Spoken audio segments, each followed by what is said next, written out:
Hello, today we are doing a turtle. So we're gonna start seated on the ground. We're gonna put our feet together against each other. We're gonna then take our arms and put them underneath our calves, and we're gonna stay here for about a minute. We're gonna round our backs, and that's gonna turn into our turtle shell. Now, turtles have their safe space as their shell. So as we're doing this exercise, we're going to think of a safe space. So that could be your house, your grandma's house, it could be Disney World, wherever you are safe and happy. We're going to imagine that we are in our own turtle shell. We're going to take a few deep breaths. Take them with me.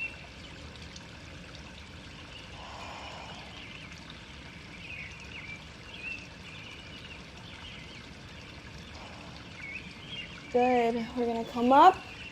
And then we're gonna come right back down into our shell. We only have a few seconds left. Imagine that safe space.